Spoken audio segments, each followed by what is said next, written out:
Welcome to Art Ed Radio, the podcast for art teachers. This show is produced by the Art of Education, and I'm your host, Tim Bogatz.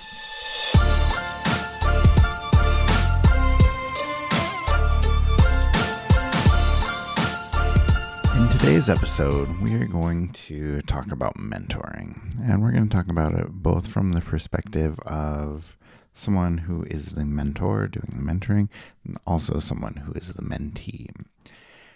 And my guest today is going to be Janet Taylor. You know Janet. She's been on the podcast so many times about so many topics.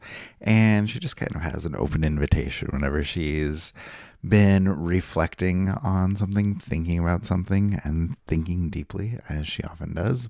She'll let me know, hey, I'd love to talk about this. And most of the time, it's going to be a pretty good conversation. So most of the time, I say yes.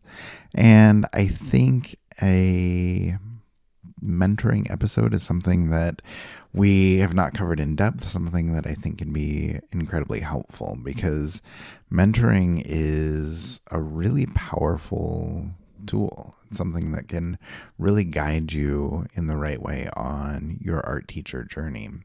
And whether you are brand new to your classroom, brand new to the school, or even if you have experience in other areas, okay, as you come into teaching, the right support system can give you confidence and ideas and just kind of navigate you through those challenges that are kind of unique to teaching art. And so today we're going to talk about what mentoring looks like. So Jenna and I will cover our own experiences, the good, the bad, the surprising, and just the ideas that, mentoring can do so much for us. And so we're going to talk about the benefits of that, whether that be community building or growth, or just helping you kind of refine your classroom management or refine your teaching craft. So whether you are mentoring someone right now, whether you're looking for a mentor, or if you're just curious about, how to make those connections and build those professional relationships, hopefully this episode will have something for you. So let me bring on Janet now, and we will talk about mentoring. Okay, Janet Taylor is joining me. Janet, how are you? Hey Tim, I'm doing great. How are you? Great, as always. I love talking to you. Excited to talk to you about this. Topic is mentoring today, and you have a lot, I think, to offer, so excited to chat about that. And the first question that I wanted to ask you was just your own experiences with having a mentor or being a mentor. As I was gonna say, for me, I had a couple of years just sort of floundering through elementary art with nobody to guide me. Like I had Yep. one colleague, but she was so busy with her also 7 schools that she went to that Yeah. she didn't have a ton of time to sort of show me the ropes. And then by the time I figured it out, I went to the high school and they're like, oh, you need a mentor. And I was like, no, I already know what I'm doing. Where was this mentor 2 years ago? Mhm. So it was kind of an interesting change to have that shift when I moved to the high school, have some experience, but then it's a new school. So like here's a mentor, here's some guidance, whether you need it or not. So it was helpful still to kind of get me acclimated to the school and get me figured out with all of the procedures, logistics of working there. But it seemed like it would have been more helpful had I first been starting out. So Yeah. for you, what has been your experience with being a mentor, having a mentor? Yeah, so it's funny because my experience was very similar to your Okay. experience. Okay. So as a new art teacher, I was also supposed to be assigned a mentor, but that never happened. But I definitely found, other people as my mentor. So I do, I'll touch about this a little bit because I think it's important to consider what is a mentor and what does that Yeah. look like for you. So I started my first year teaching really as a brand new mom. It was a new change of career. Mm, And I was teaching photo one, okay? So between two okay. schools. And the other photo teacher at the one school I was at really became my mentor, kind of unofficially, right? So shout out to Mary Lee, she was amazing. But because I was like a new mom also and all these things, she was really became such an important mentor in other aspects of life, right? Like being a mom. And, Yeah. well Yeah. then she went on maternity leave. And I was Okay. like, wait a second. Now she already had a Where kid, right? So where like are I did, you going? I but need you here. yes, I was like, wait, when I interviewed, nobody told me that. Yeah, that was very traumatic for me, I would say, because I was like, oh my gosh, this is all new. I barely have Mhm. my footing at all, and now my mentor, my unofficial mentor, is not even there. So I will say that again, finding your people, and we'll talk about that, I know, later too. But really, okay, so this is my, if I can go deep into this for just a No, no, I would like to hear more about this because I know moment. you've thought a lot about this and like philosophically there are some ideas that I think are worth sharing. So Okay. yes, please Okay, good. please dive in. Okay, because I can't do anything surface level. Got to go Right. deep. But I will say that when I reflect back on my life, or in the times that I've needed to like think about my journey as in a career or in life in general, I really have found like a mentor in my life pretty much in everything I do and every aspect that I've kind of gone through life. And maybe that's me. I really do need people to guide me through this crazy world. And I need to connect with people that are more experienced than myself. And so I feel like whether intuitively or subconsciously or whatever, I've been drawn to find people, right, to help me. Yeah. Whatever school that I've been in, because I've been in a few over my career, I've really connected with people who have mentored me in a lot of different capacities too. So, okay, my daughter is now 15 and, going through a lot of social things over the last several years. Yeah. And something that I've was thinking about with her too, and I talked to her about this, like there are people in your life to kind of serve very important and very specific purposes and roles. And part of navigating life is figuring out, who to talk to, who to give you that guidance in those areas or Yeah, who can yeah, help you in which situation? right. Yeah. Or even just commiserate or maybe direct Hmm. me to the answer that I need, right? That kind of thing. Yeah. So, for example, my best friend that I found, I'm so lucky to have found her. I can tell her pretty much anything, right? She will always have my side no matter what. Sometimes she will just do a good job of holding me accountable in ways that I'm like, wait, like in the moment, I'm like, you're not Yeah. supposed to say that. And then later I'm like, you're so right? Yes. But like a good example on the flip side, right, is that my husband, who I just absolutely adore, I also know that I'm not going to talk to him about teaching stuff. Okay. Yeah. Okay. Like there are certain things I can obviously talk to him about with teaching, but like going deep into teaching with him, he's just gonna like glaze over, right? And be like, Hmm. okay, this for me is like this at school too. I really Yeah. need someone who can help me with my philosophical chatter, like in Bogatz, who I know I can bounce anything off of, right? And be like, I'm thinking about this idea. What do you think of this, right? And then I can be like, let's do a podcast Yeah, about it. And then we exactly, can right? talk I'm about so all lucky of for our that. ideas. I was gonna say there's definitely sometimes you're like, that's a cool idea. I don't know what to do with that.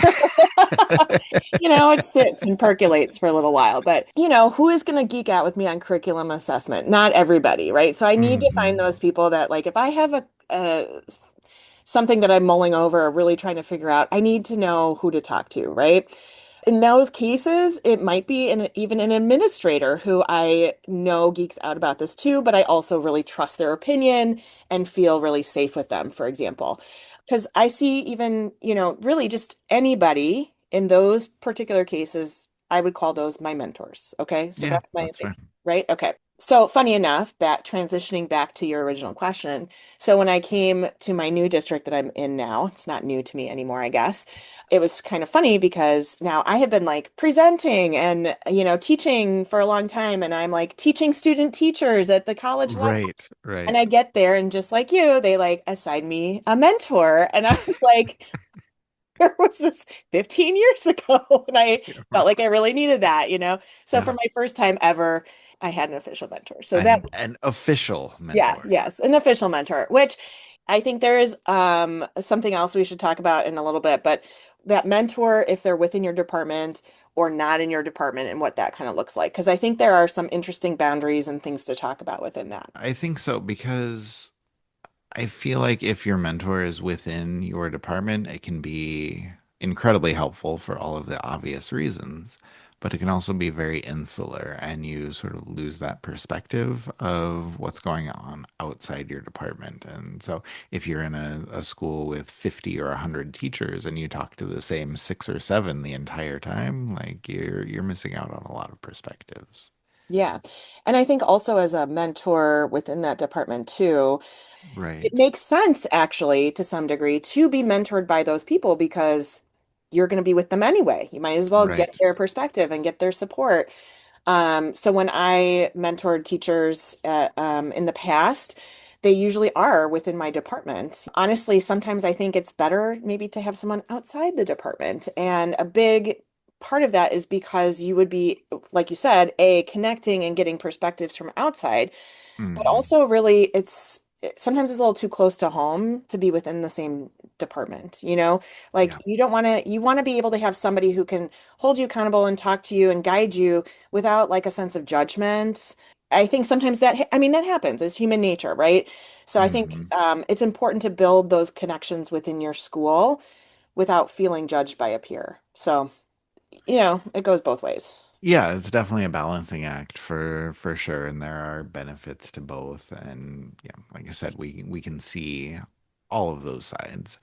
Let me ask you though, thinking about being a mentor, thinking about having a mentor, what are the qualities that make for a good mentor? Like what skills, what qualities does a good mentor have?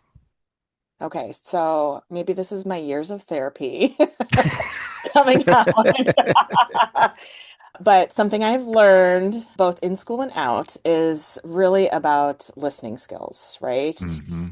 As a mentor, if I have somebody that's coming to me and talking to me about their challenges, I really do, like I said, have to put my judgment aside, right?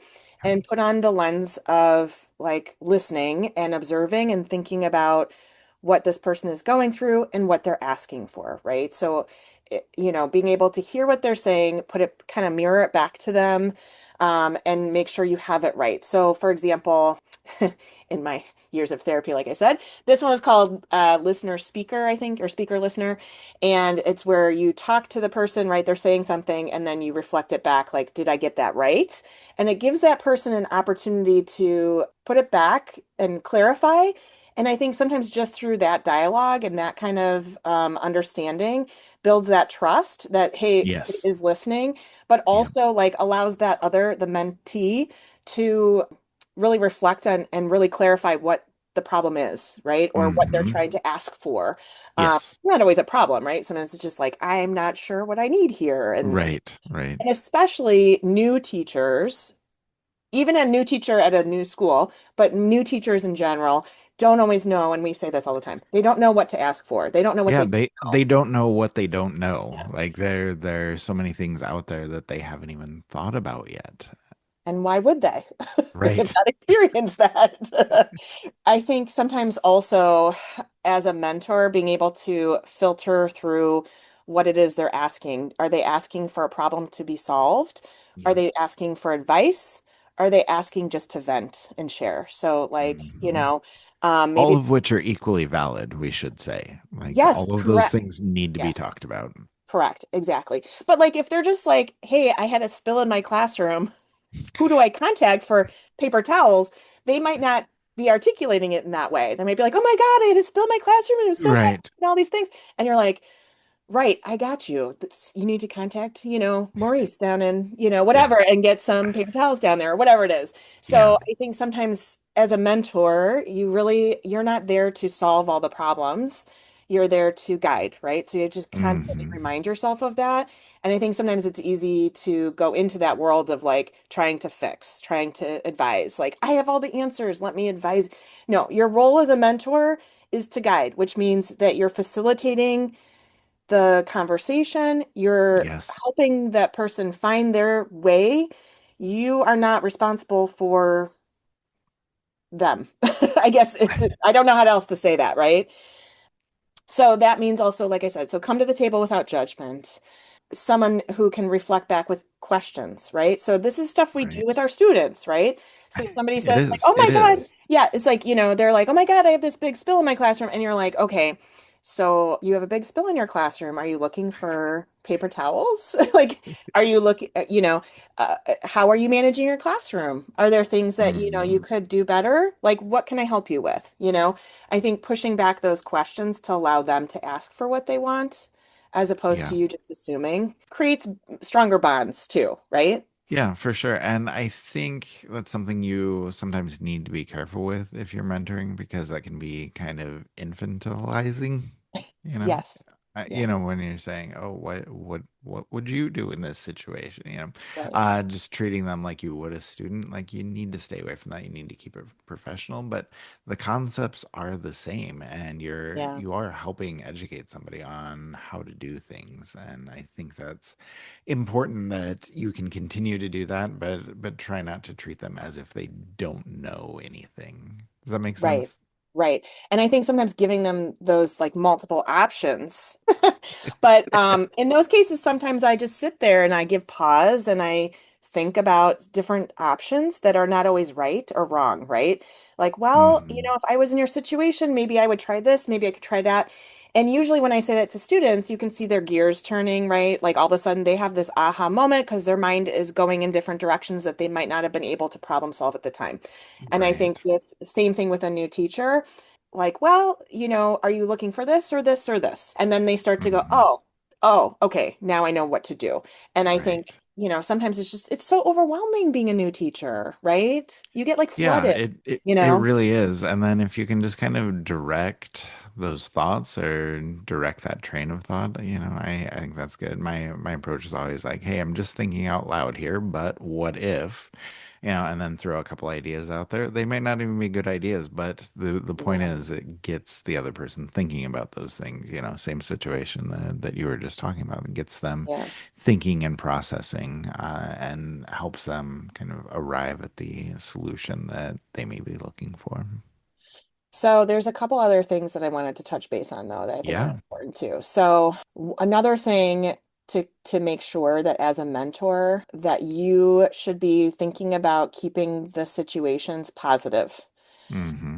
And I think sometimes it's really easy, especially as a veteran teacher, to go down that negative rabbit hole. Oh, absolutely. I feel like that's the default setting for a lot of people. Yes. I mean, I've caught myself a couple times. We have a new Oh, teacher in our I mean, district, and guilty as yes. charged. And she'll say something, I just like roll my eyes because it's not her. It's like the situation of like, of course, this is a problem, Yep. like, Yep. and like not a surprise.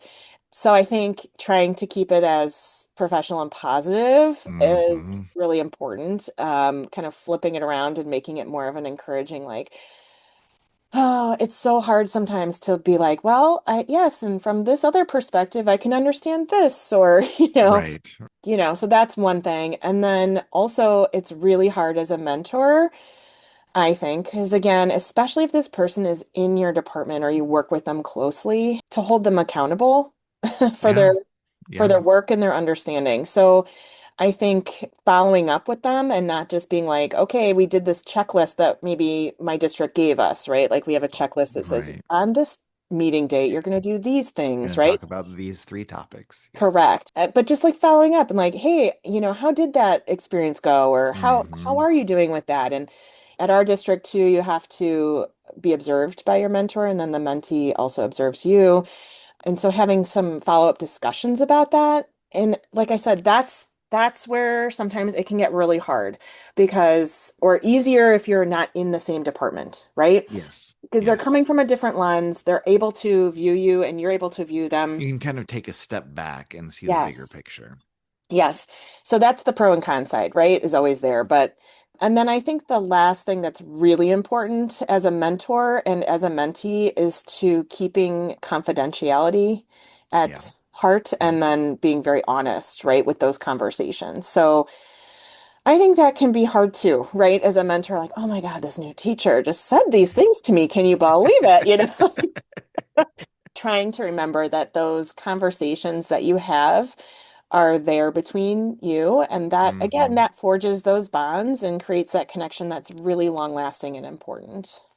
Yeah, absolutely. I think those last 2 points are really important. The idea of accountability is great, not necessarily with every little thing, like, are you making sure you did this? Did you do this right? Like, you don't need to micromanage anybody, but you do need to follow up and be like, hey, how did this go for you?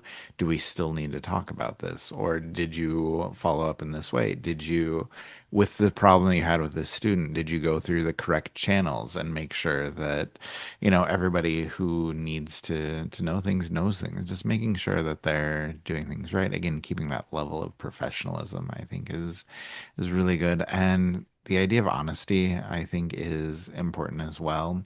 If there's something that's not going well, when you observe them, for example, you Mhm. need to be clear and direct. The idea of clear is kind, and just be able to have those honest conversations with them about this is something that I think could be an issue. This is something that needs to improve. And you don't need to, do that in a critical way, but do it in an honest way, in a clear way, so that you can have those discussions, help them figure out what needs to be done to kind of solve those problems. Right, but I Yeah. wanted to dive in a little bit more, something you said at the beginning of that last answer about you're there to guide them. As a Mhm. mentor, your job is guidance. And for the most part, you want to let those mentees, let the younger teachers be independent, find their way, make their mistakes, solve those problems, and figure things out from their own. But there are times where they need guidance, they need expertise, they need you to step in. And so my question is, when do you do that? Like, how do you know when it's time to give that guidance? How do you know when it's time to step in and help? Yeah. I mean, it's so hard because new teachers, like true new teachers, right? Like brand new out of school and like this is their Yeah. first Or time brand in the new to the classroom. career, just new to the Right, classroom. right, Yeah. right, right. New to the Yep. classroom. I think it's really hard because like they're not a student teacher, but they kind of still are, right? Like you Right. still They're are, you they're still still are. learning. There's Yeah, still I a lot mean, to learn. there, especially when I was working with student teachers, right? I would go and observe them multiple times over a semester and kind of guiding them and seeing how they worked with their mentors or collaborating teachers was pretty interesting. And then at the end, they're like, okay, I'm looking for this job and I'm going to step into this classroom and nobody's going to be there. Like it's like my Right. classroom. And I'm like, right. It's such a weird experience to just be like, okay, here you go. Your Yeah. training wheels are off, right? But so it's really hard because different people need different levels of that too. Like I was, Yes. right? Like I was already a pretty veteran. I mean, like prior to me starting my career out, right? I'd already spent over a decade in a high level like management kind of situation. So I obviously knew how to manage things. That doesn't mean I know how Hmm. to manage a classroom, right? Like the best. And so I might also know have all these ideas for lessons and I might feel good about that, right? And so maybe I come in with this skill set that I feel very confident with, but then I'm still stepping in this classroom and have no idea what I'm getting served, right? Like Yep. even now as a veteran, I walk in every time and I'm like, what is today going to be like? Like, Right. or what is this new class, like the new class dynamic? You just never know how things will shift and how it will go. It's just a really tough balance there. Is getting to know, I think getting to know your mentee is important because that is helpful to where you step in and where you guide, you know? Yeah. Yep. So, like, assuming that they know nothing and come with no skills just because they're a new teacher is a bad assumption. I guess that was my point of that story, right? Like they can come in with an incredible amount of skill sets and still need a lot of guidance in other areas. And I think a lot of times mentors just assume, well, they're new teachers. Let me make sure they can get every little ounce of help that they need. Right. And that's just not beneficial to either of you, right? In those such situations. As a new teacher mentor, I think a big part is probably like getting to know the school and the systems and all the things that they have to do because they probably have not done a whole lot of that in their student teaching experience, right? Correct. And then the other part is like actually supporting them mentally, I guess, through the experience of through the ebbs and flows, the roller coaster that it I is. was just gonna say, like, your first year of teaching is a roller coaster, Yeah. physically, emotionally, mentally. So yeah, Mhm. there's definitely some guidance needed there. Yeah. If you're so basically, I guess it's moral of that is I don't know the answer to that, Tim. No, I'm just kidding. Um, okay, but like if you're a veteran teacher at a new school, this is a perfect example of different needs of independence and guidance, right? So like for example, I come to my new school, I've been teaching jewelry for how long? I have curriculum. I know how to set up classrooms. I know how to manage things. What I'm really looking for is how does this school manage things? What's expected Hmm. of me of my evaluations? That's going to look differently, right? Yep. Um, who am I going to talk to when I need my support with my spill in my classroom, right? Hmm. Which administrator is the easiest to talk to about things? I think that, Yeah. like kind No, of those getting are an inside scoop, all, right? they feel like minor things, but they are so important So important, when so you need important. them. Yes, and like what's the vibe of the kids? What kind of demographic am I dealing with? I mean, Hmm. that's really important. And when you're a new teacher, you're just kind of taking all of that. It's like one big clump. So, as a mentor of someone who's coming to this new school or to a new school who's a veteran teacher, right, is a different need than a new teacher brand out. Um, that being said, as a mentor, I think, and I feel like we touched about this before, the boundaries is really important. So it is not your job. You are not a full-time mentor. Like you are teaching, you Yes. have a lot on your plate, right? When you Yes. student teach and are a collaborating teacher, it's like you kind of give up your workload with the students to some degree becomes your workload with your student teacher, right? There's a little bit of a shift of a dynamic there. But when you're a mentor, it's on top of everything you're doing. So I think it's really important to be clear on that as well. Like you are not there to fix, like I said, all this person's Right. issues, fires that happen because they do. And making that clear, like here's the people that you can talk to about these things. I can't help you with that situation, right? Yep. Um, kind of helping them maybe figure out how to organize themselves so that they can have access to other supports so you're not the only person. And then like stepping in, I guess that was one of your questions, or like when do you step in, right? Right. I think it's really like when you start to see kind of concerns or red flags, really. You know what I mean? Mm. Meaning that this new teacher, the mentee, is really struggling in one area They or don't seem to something. be solving it themselves. They don't seem to be figuring it Correct. out on their own. Correct. Correct. Yeah. But again, like I would take pause and my first action might be to talk to them about that instead of try Hmm. to fix it, right? I mean, be like, I see you are Absolutely. struggling in this. I see that you're not exactly sure who to talk to. Let's sit down maybe with our department chair, the three of us, or, I'm Hmm. going to let them know that they need a little more support, that you need a little more support. So maybe they'll come talk to you, So again, that transparency and honesty piece of, independence guidance. Now, backtracking just a touch, I think, like I said, a lot of times mentors think new teachers need all of this support, right? And so they're like in all the time, like in their Yes. face and doing all these things.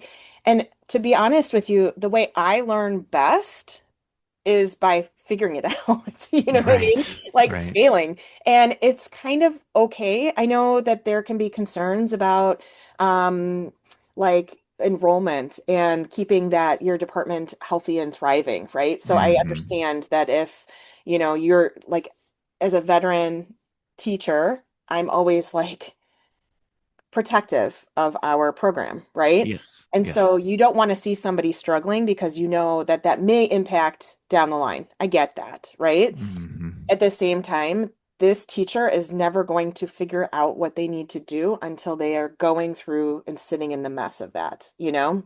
Yeah. Yep. So Well, I and like a I think that, teeter-totter, right? yeah, well, I mean, that goes back to, just what we're talking about. Like, how would you want students to deal with these things? How do you want your students to learn? Do they learn by you telling them everything, or do they learn by Right. doing and figuring those things out themselves? And I think it's a similar concept here. Yeah. And so I also wanted to look at this from the other perspective, from the perspective of a new teacher, Hmm. because I think if we go back to that idea of you don't know what you don't know, there's so much Hmm. out there. How do you figure out A, when you need to ask for help, and B, like, how do you ask for help? I think that's a skill that maybe is lacking with a lot of new teachers, where they don't feel comfortable asking for help. They don't know what to ask for. They don't know how to ask. So, how, from a new teacher's perspective or from a perspective of somebody who needs help, how do you ask for guidance when you need it? Yeah, it's really hard because as a new teacher, or even a new school teacher, I think there's a sense of insecurity, right? You're nervous. Yes. You want to feel like you've got it under control. You don't want people judging you. You want to make sure you're secure in your job. I mean, there's just so many factors, and I hope I'm not like freaking new teachers out right now, like giving them this list of things to worry about. But it just is. It's just how you feel, right? Um, so sometimes, well, a lot of times, and I see this all the time, right? It's hard to ask for any help because you want to appear as if you've got it under control. Yes. But I will tell you, as a veteran teacher watching or working with new teachers or new to the school teachers, even, it's very apparent when you are not doing well, like you're struggling. Can I take a quick step back before we Yes, dive into that? yes, I would just say also, no one is judging you for asking for help. right. Okay, no one is like, oh, they have questions. They must not be good at this. No, nobody's thinking that. And so, if you have questions, when you have questions, please step forward. Yes, But that being said, you don't want to let it get to the point where people from the outside, like you just said, are looking in your classroom and be like, oh, yeah, things are not going well in there, because it does become very apparent. But correct. And I think, and jumping on that, I mean, I guess the judgment or the frustrations from veteran teachers come from when new teachers don't ask, right? So if yes, they are aware, like, okay, now it's gone a month and I can see you're struggling, but you're not asking, it makes me think that you think things are running fine, you know? mhm, And that is a bigger mhm, problem to me as a mentor, or like, something I'm more concerned about than you asking a million questions along the way. yes, Right? Because then it makes me think like, why do you think things are okay? Why aren't you asking for help? What is the bigger mhm, problem here? And we talk about this as if like this is all about the struggles. It's not, right? The struggles could be minor, right? Like I'm just don't know how to grade in the grade book. You know what I mean? Like those are still struggles, right? Like, okay, if you're not entering grades all the time and I start to see that there's no grades in there, and then that's a bigger problem. yeah, and then parents start to complain, and then Correct. administrators go, "What's going on?" Like, it really Correct. snowballs. So Correct. again, So, yeah, so nobody's judging and everybody should feel safe to ask these questions, right?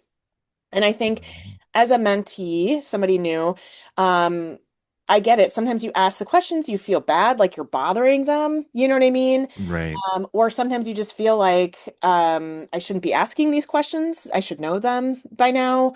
Um, or sometimes you do encounter people who are just crotchety and they're just like, no, I don't, or they're like snappy at their response, right? So hmm, again, there could be other reasons or factors. Maybe you're not asking them at the right time, yep, right? 2 minutes before they're going into their class or you're going into your class to ask about that class is yeah, probably not the not the right best time idea. ask. Right? But it happened. I mean, I still do this, Tim, right? I'm like, wait, I forgot about this. And then they're like, oh, Janet, like, didn't you think about this yesterday? Yes, I did, but like, I forgot, or whatever. And That's here I need funny. it right now.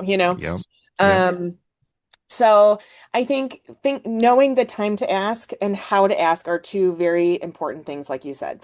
So the right time to ask could be finding those people in a quiet space. So maybe they're prepping, cutting paper, for example. Mm-hmm. They're Mm-hmm. like calm, they're quiet, they're working, they're not doing something that takes a lot of brain power, right? Right. At that moment. And so you can say, hey, again, not just, hey, I've got 6 questions, let me just ask them, but like, hey, do you have time right now? Can I bounce a couple ideas off of you? Yep. Yep. Or is there a better time that we can chat? Or can we schedule a quick meeting? Like during lunch, can I ask you a few questions? Like, Yep. I am always open to answer questions. Yes. I am not always open to answer questions when I'm in the middle of writing an email to a parent home about a disciplinary issue. And then Right. somebody's like, Exactly. hey, can you show me how to grade this? No. No, no, I still have my own job to do. As you said, Right. you're not a full-time mentor. So finding Correct. the correct time to do that Time. Yes. is really helpful. Yes. And then I think also how you ask, right? Like we said, you don't just jump in and be like, hey, I've got all these questions. I expect you to answer them, right? But I do think like on a deeper level, what you need to think about what you want from that question. What kind Yeah. of answer do you want? So being very specific, like, okay, so I'm really struggling with some, or first being honest, I am struggling with some classroom management issues. Okay. Yes. First and foremost, we all have been there. We Hmm. all still struggle with classroom Yeah. behaviors. Again, there's no judgment here when you're struggling with Zero. these. Zero. Most people will be like, "Oh, I got you." Right. Right. You know. Um, then we'll probably share like 5 more stories about the crazy things that have happened to us throughout Yep. the years, you Yep. know? But like, okay, so first, hey, I'm struggling with classroom management. I need another set of eyes on this. And maybe you can tell me if I'm crazy, right? Maybe I just need validation. Or how would you have handled this moment if I tell you this scenario, right? Or also just like, I just need a vent. You know what I mean? Like, I just need to get this off my Yes. chest so I can move forward. Are you okay listening? And I think being very clear on what it is that you're looking for, hey, can you come into my classroom and literally look at only this one student that I'm struggling with. That's it. You can look Yep. at other stuff and whatever, but like I really just need your eyes on this particular situation. That will help filter out all the other stuff. And the mentor also won't want to look at all the other stuff. If you just go in like, okay, I need help with this one kid, but also can you look at everything that I'm doing? Like Right. that's okay. Well, then you're going to get a slew of feedback that you might not need or want. The Hmm. worst is when you're like, well, I know that that's an issue. Like I'm still working through it. You know what I mean? Get Yep. Yep. defensive. And it's Yep. like, but if you leave it open, that's what you're going to get. So if you need something specific, you need to ask for that specifically, right? Well, and I was gonna say, just being on the receiving end of those requests, it's very helpful when there's something specific to Yes. and talk to. When somebody asks you to come in, if they say, "Hey, will you just sort of look at my classroom management?" Like, that's very broad. Okay. There's a lot I could tell you about. Hmm. But if you say, "Hey, I'm worried about getting kids started on time and then transitioning into our activity, can you take a look at what I'm doing and see what advice you have?" That's much more helpful. And Hmm. then I know when I'm coming in that I need to watch for those things specifically. And it really kind of helps focus your attention and focus the conversation. You're going to get a lot more out of that than some big general question of, I'm struggling with X. So, Yeah. I think also as a mentee, like getting that feedback also is hard sometimes to filter through what you should be using and not using. I know like I said, a veteran teacher coming to my school, working with some veteran teachers who are like, oh, did you try this? Did you try that? Da, da, da, da. And you're like, oh, okay, yes, yes, I did all that. Yes, and it's like sifting through. It's like, okay, I realize I did not ask the question correctly. Like yep, I just need to vent, yep, and I don't need a solution. But knowing how to set those boundaries for yourself so that you're not sitting in a 20-minute conversation that you neither of you really need to be having. Like, okay, this is really helpful. Now I learned my lesson. Next time I will say, I just need to vent. or Yep. I need this one specific technique support, or whatever it is. As the mentee, sifting through and trying not to be defensive about what you're hearing, because truly the mentor is there, or any, like again, like we said, the mentor I put in quotes, right? Whoever you find is your person or people are going to want to give you so much advice because we have it, because we've been Yes. through so many things. It may not work for you, but we want to. I mean, that's the thing. It's coming from a great place, right? Like, I want to Hmm. give you this because I'm so excited and I want you not to have to struggle like I did in those circumstances. And I think, as the mentee taking that in, kind of remembering that, like, it's good intentions. And I need to figure out how to either ask for it differently or I need to um, sift through kind of that information for what I need out of it? Yep. Yep. Okay, one last big question before we wrap things up, and it's kind of broad, but what do you gain from mentoring other people, and why do you think being a mentor is important? Well, first and foremost, some districts pay you. I mean, you're Not not all of wrong. them. That does make it worthwhile. Yeah, several things, right? I think the connection that you forge with those people are really important. So Mhm. having that relationship with that person, whether they're in your department or in the school, being able to see them and recognize them as like people who are working really hard, and remembering that as you kind of go through your own journey with at that school or whatever, I think is really Mhm. important, right?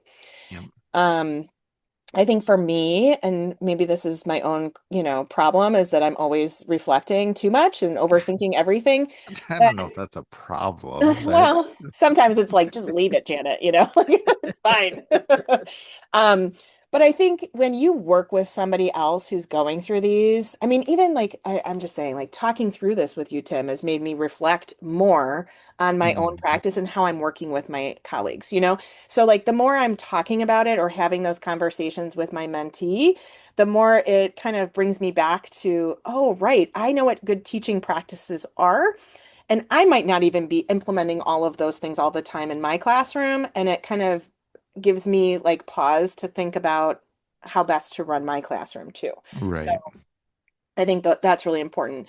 So it really does make you a better teacher then in that realm. And also Mhm. just kind of refreshes, I would say, your joy for teaching because you're like, get excited about it, like Yeah. you're excited for this new person coming in. They're excited to be there, and you're like, I just want you to stay in this as long as possible. I don't want you to get burnt out, right? So I'm here and I'm excited and this stuff excites me. And sometimes when they say things, I mean, a mentee has a lot to share, right? I mean, we say that about student teachers, new teachers. They have so much, they're coming from a totally different experience. They've not been in the classroom. Mhm.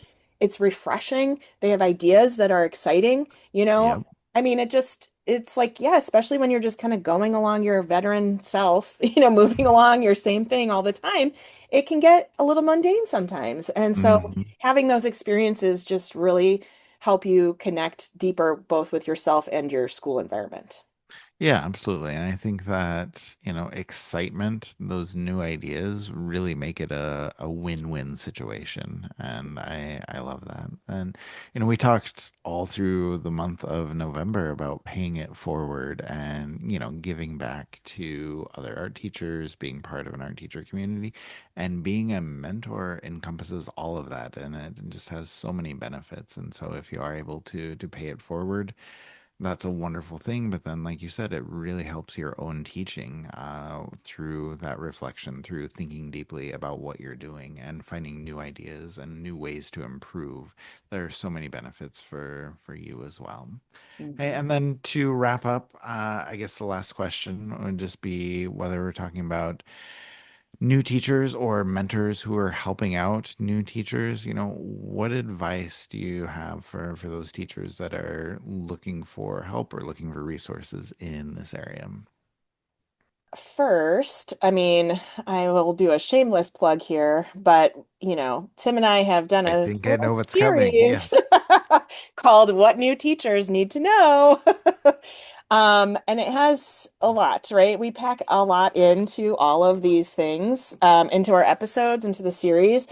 And I think that's a great place to direct people, right? Like, or if Yes. you're a new Great teacher, place to like, start. yeah, just go listen to it. You don't have to listen to all of it all the time, right? Just little bits here and there are going to help you. You're struggling with curriculum, go into that episode, listen to that, see what nuggets you can take from that, right?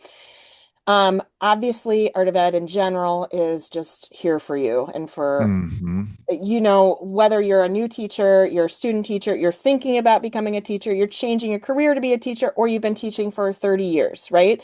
Or more, right? We have some of those. So, the amount of resources that we have to keep you excited and help you have hard conversations and help you with parents and just all those kinds of resources, they're there. I mean, they really are. Yes. Sometimes we you guys were joking about the Pinterest, like the rabbit hole of Pinterest. Yeah, Like, right. it's kind of like that, right? Like we have so much, you just type something in and you can have it at your fingertips. Um, and then of course our community, I was thinking my, finding your people, right? And Hmm. we say this all the time, but we have our art ed community and it's there. I mean, the questions people ask are things that pop up all the time. Yeah, there are things that everybody is dealing with or All has the dealt time. with. Yes.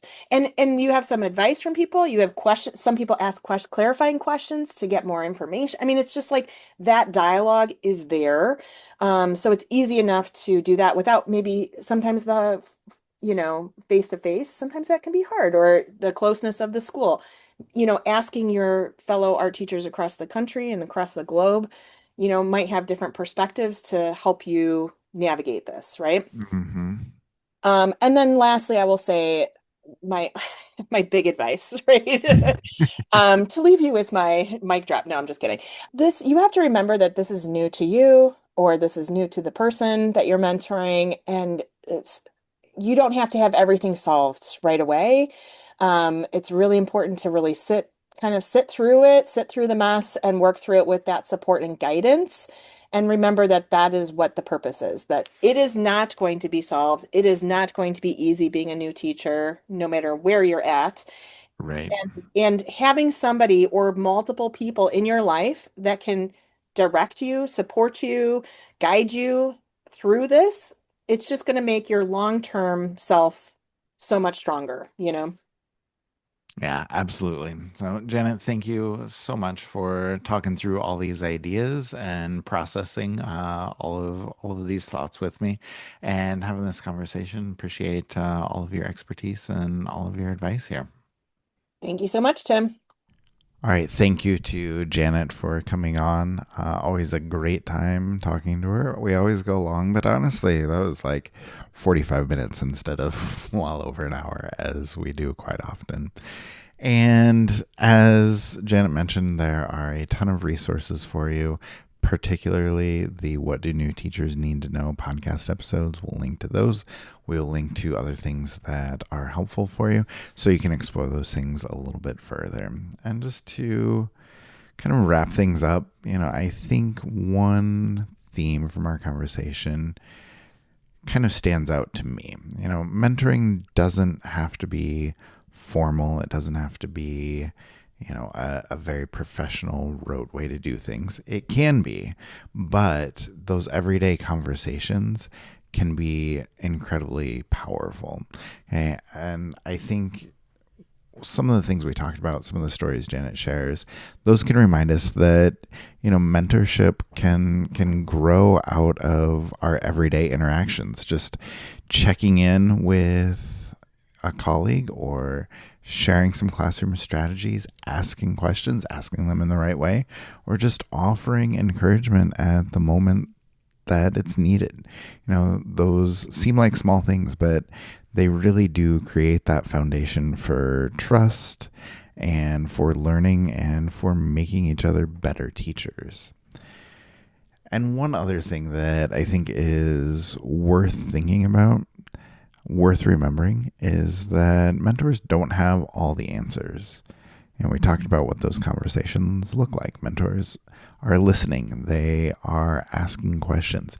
They are guiding other teachers toward their own solution, guiding the mentees to finding out what they need to know. And it's important to remember that, mentoring ultimately is a two-way relationship. Both people are growing, both people are learning, and both people are contributing to, I guess, a sense of purpose and that sense of community in your school and what you share together as art teachers. And keeping those things in mind and helping them guide the mentor-mentee relationship is going to do a lot for everyone who's involved.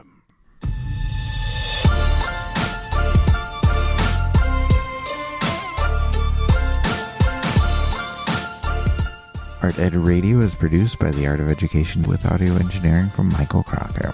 Thank you, as always, for listening to the show. We would love for you to share this episode with anybody who might find it worthwhile. And if you're loving the podcast, please leave us a 5-star review on Spotify, Apple Podcasts, or wherever you listen. We appreciate the ratings and the reviews.